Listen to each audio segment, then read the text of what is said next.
Buyur. Salam, ən hörmətli və dəyərli Mərzili xalqı. Hamınızı Mərzilinin girəcəyindən salamlayıram. Hər birinizə Allahın salamı olsun. Bu günləri biz burada durub Mərzili torpağında durmamızın səbəbkarları var. Səbəbkarlardan ən başlıcası Müzəffər Ali Başkomandanımız İlham Əliyev cənablarının dəmir yumruğu sayəsində şəhidlərimizin qanı bahasına, qazilərimizin canı bahasına bu torpaqlarda azadlığa qovuşduq.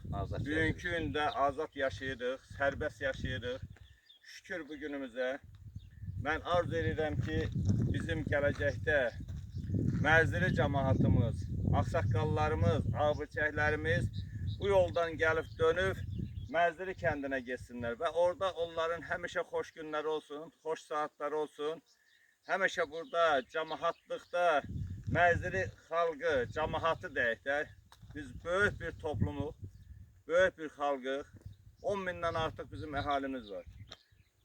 Allah bizim cəmaata dəyməsin, birliyimizə dəyməsin. Amin, amin.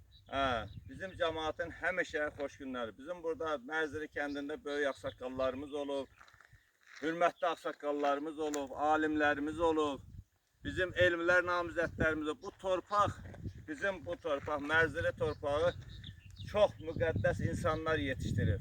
Alimlər yetişdirir, dahilər yetişdirir.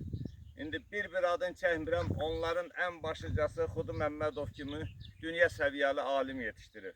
Ondan başqa bizim nə qədər elmlər namizədimiz, nə qədər alimlərimiz var. Allah hamısını var eləsin. Mən elə başa düşürəm ki, belə bir kəndin o cür əhalisi var, o cür insanları var, o cür ziyalıları var. Bu kənd heç vaxtı sinsiməyəcək, həmişə öndə olacaq, parlayacaq. Gələcəkdə də parlaq bir kənd olacaq. Hamınızı bir daha salamlayıram. Allah hamınızı var eləsin. Həmişə Mərzili torpağımızda görüşək inşallah. Amin. Amin. Allah bütün cemaatımıza versin. Allah milletimizin canı sağ eləsin. Amin. Amin. Sağ olun. Allah canınızı sağ eləsin.